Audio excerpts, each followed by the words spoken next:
Bismillahirrahmanirrahim. Assalamualaikum warahmatullahi wabarakatuh. Alhamdulillah wassalatu wassalamu ala Rasulillah sayyidina Muhammad ibn Abdullah wa ala alihi wa sahbihi wa man wala. La haula wala quwwata illa billah, amma ba'd. Alhamdulillah, hari ini kita lanjut pada pembahasan yang kemarin, yaitu kita sampai pada pembahasan fi sunanil wudu. Sebelumnya saya ingin sampaikan bahwasannya jadi abang kita Habib Muhammad juga mengatakan semoga kita dengan keberkahan Maulid ini bisa bermimpi bertemu dengan baginda Rasulullah SAW. Bagaimana kalau itu baru kita membaca siratin Nabi Muhammad SAW? Bagaimana kalau kita setelah membacakan siratin Nabi Muhammad SAW, kita mengambil daripada apa yang diwariskan oleh baginda Muhammad SAW? Apa yang diwariskan oleh Nabi SAW? Ini ilmu yang syariat yang diberikan oleh yang diwariskan oleh Nabi Muhammad SAW untuk kita, yaitu umatnya yang tercinta ini. Apa Nabi kira-kira Nabi tak senang? Nabi bangga sama kita. Nabi senang, Nabi bangga, Allah ridho sama kita. Ada juga malaikat juga mendoakan kita. Amin ya rabbal alamin. Selanjutnya yang kemarin, yaitu kita sudah masuk pada pembahasan at-tathlis. Katanya yang kemarin sudah kita bahas masalah sunanil wudu. Yang pertama adalah siwak, yang kedua adalah basmalah, yang ketiga mengucap membasuh kedua telapak tangan, habis itu mencuci hidung. Terus selanjutnya at-tathlis. Apa itu at-tathlis? Yaitu mentiga-tiga kalikan. Mentiga-tiga kalikan maksudnya bagaimana? Setiap basuhan, setiap usapan, setiap siwak, setiap tahlil, menyela-nyelai, semua disunnahkan untuk tiga kali. Yang pertama apa? Siwak. Itu sunnah siwak. Jadi siwaknya tiga kali. 1, 2, 3. Dan juga dia punya lidah juga. 1, 2, 3. Jika ada yang di dalam lidah kita ini, yang di tengah kita ini, biasanya ada yang kuning, ada yang putih-putih. Itu tuh lendir-lendir, kotoran-kotoran, kalau bisa kita hilangkan. Salah satu biasanya dari bau mulut itu dari situ biasanya. Kotoran-kotoran. Jadi itu lebih baik kita bersihkan. Sunnahkan kita tiga kali kan. Semuanya, dari telapak dari siwaknya, dari mencuci telapak tangannya, menyela-nyelainya, mencuci tangan semua, muka, wajah dan lain sebagainya, semuanya disunnahkan untuk tiga kali. Karena ini yang dilakukan oleh Nabi baginda Muhammad Sallallahu Alaihi Wasallam. Yang wajibnya cuma satu kali aja. Sebenarnya wudhu yang wajib cuma satu kali. Yang kedua dan yang ketiga itu hukumnya sunnah. Tapi kalau kita kalau kita lebih daripada 3, itu sudah namanya israf. Yaitu israf itu berarti apa? Boros. Lain kata dari boros mubadir. Ini israf namanya, buang-buang air. Dalam berwudu itu hukumnya makruh. Melebihi 4 kali 5 kali, ini jelas melebihi kesuhan daripada 3 kali, ini hukumnya makruh. Jadi disunahkan oleh kita yaitu cuma sampai 3 kali. Sebenarnya basuhan yang wajib itu basuhan yang pertama, yang kedua dan yang ketiga itu hukumnya sunnah. Cuma meratakan saja. Meratakan agar semua air tersebut yang kita usapkan di wajah dan di organ tubuh wudu yang lainnya itu semuanya agar rata, terkena seluruhnya. Kalau nggak ada yang terkena, nanti wudunya nggak sah. Wudunya tidak sah. Semuanya harus kena. Begitu juga dengan mandi wajib. Semuanya harus basah. Yang di bawah ketiaknya, bagian selangkangannya itu, yang di bagian pusat, apalagi biasanya yang gemuk-gemuk itu badannya yang berlipat-lipat, mohon maaf ya. Ini penerangan memang udah kayak gini, harus jelas ya. Biar orang paham. Itu apa namanya yang di sela-sela semuanya ini harus disampaikan air seluruhnya. Jangan sampai ada yang tidak terkena air ketika mandi wajib. Mungkin rambutnya panjang, gondrong, tadi semuanya harus basahkan seluruh. Paling enak mandi wajib di sungai, sudah terjun. Paling enak. Sudah terjun, nawaitu rabbil janabah, nawaitu apa namanya taharah, hadasil akbar, begitu naik sudah selesai. Paling enak. Kalau mau mandi di kolam, di sungai, dan lain sebagainya. Yang jelas seperti itu. Pertama adalah wajib, yang kedua dan yang ketiga itu adalah sunnah. Ini ya, jadi kita disunnahkan adalah tiga kalikan basuhan, setiap basuhan daripada wudhu kita. Mau zikirnya, jadi setiap apa namanya dari siwaknya, dari mencuci tangannya, mencuci telapak tangan, dari apa namanya membasuh wajah, kumur-kumur, cuci, semuanya ini ada zikir dan doanya. Semuanya ada yang diriwayatkan dalam hadis-hadis sahih. Semuanya ada. Jadi semuanya itu wajib juga kita bacakan tiga kali. Ada doanya. Semua mau dari membasuhnya, membasuh, mengusap, dari siwak, dari menyela-nyelai, dari doa, dari zikir disunahkan buat kita tiga kali kan semua. Sunnah yang selanjutnya yaitu wa mashu jami'ar ra'si, dan disunnahkan kita yaitu masah, yaitu mengusap jami'ar ra'si, mengusap seluruh kepala. Ini disunnahkan. Yang wajib kemarin yang kita bahas di dalam furudul wudu adalah yang wajib dalam furudul wudu adalah membasuh sebagian kepala. Tapi kalau seluruhnya dihukumi sunnah. Karena apa? Keluar daripada khilaf pendapat ulama yang lain, mazhab yang lain mengatakan bahwa apa? Wajib membasuh seluruh kepala. Tapi Imam Syafi'i tidak. Imam Syafi'i ambil yang tengah-tengah, disunnahkan. Yang wajibnya cuma sebagian kepala. Imam Syafi'i bilang sudah wajib sebagian kepala, sunnah seluruh. Caranya bagaimana mengusap seluruh bagian kepala? Caranya yang jari jempol ditaruh di telinga. Nih, hanya kayak gini.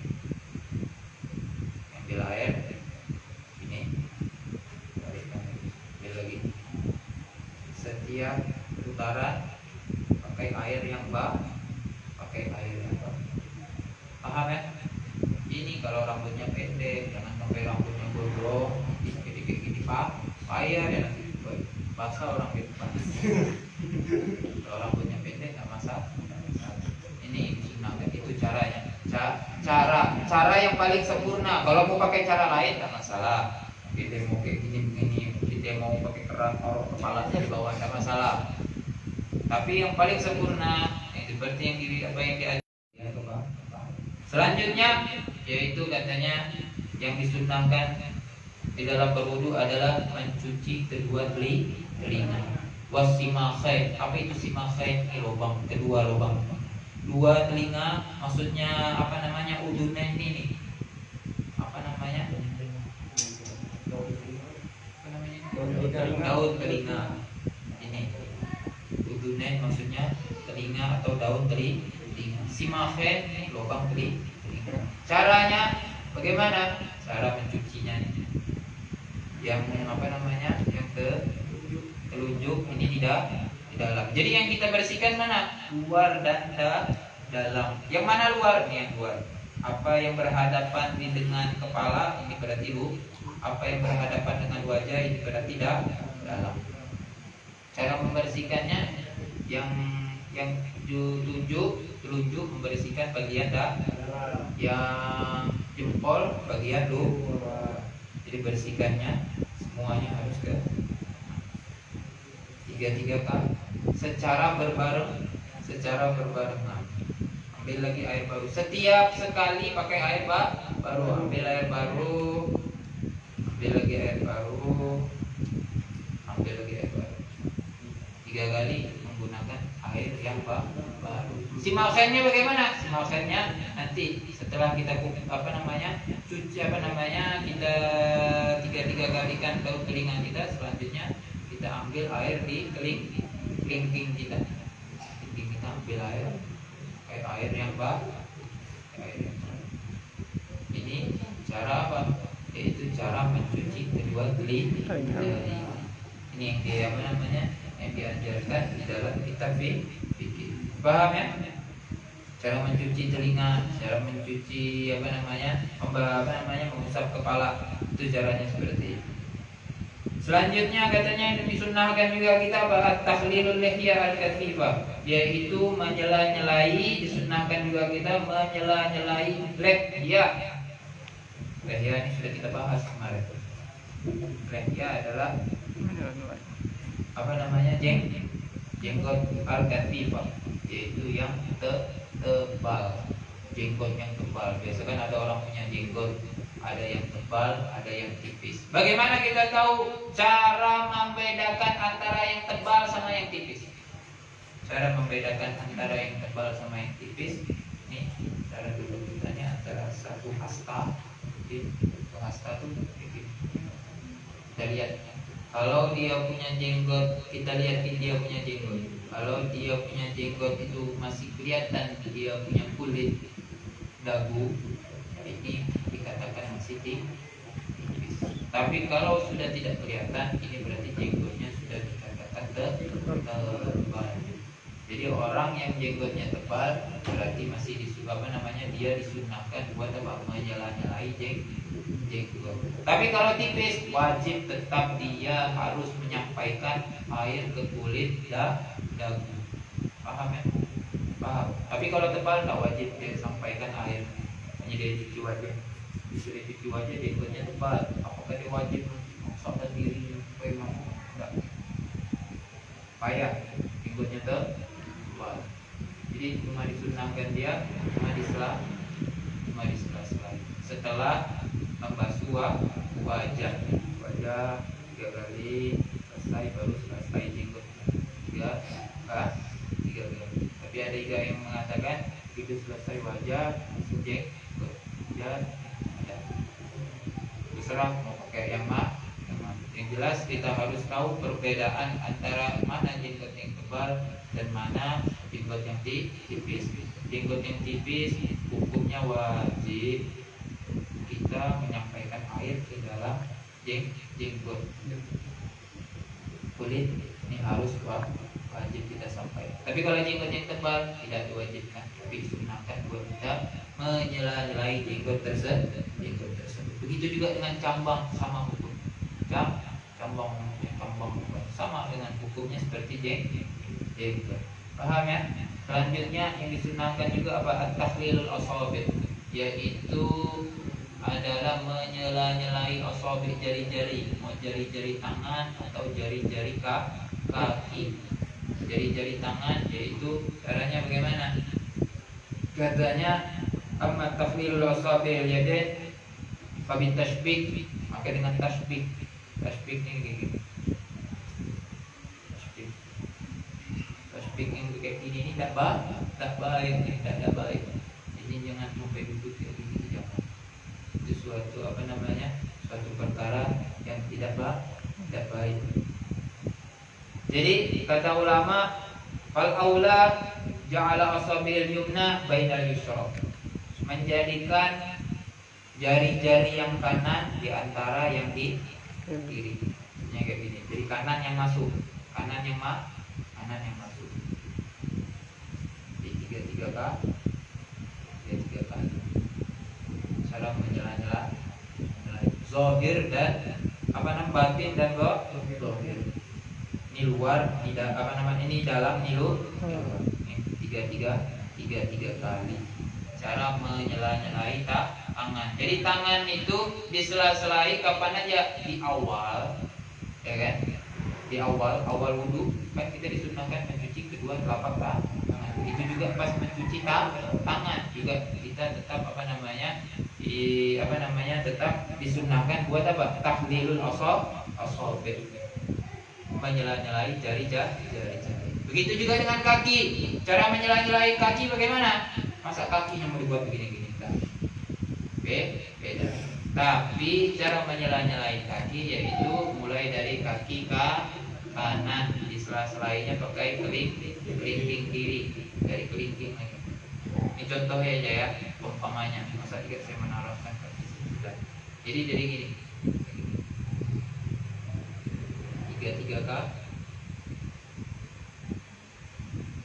Itu juga kaki kiri yang kelingking.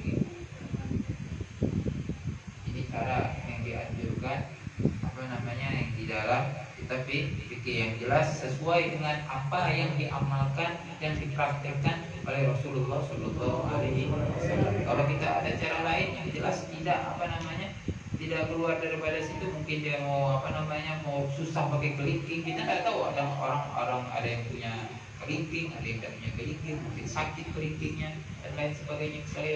Dengan cara yang lain. Yang penting kita tidak, apa namanya, luput daripada sunnah baginda Rasulullah Sallallahu Alaihi Wasallam.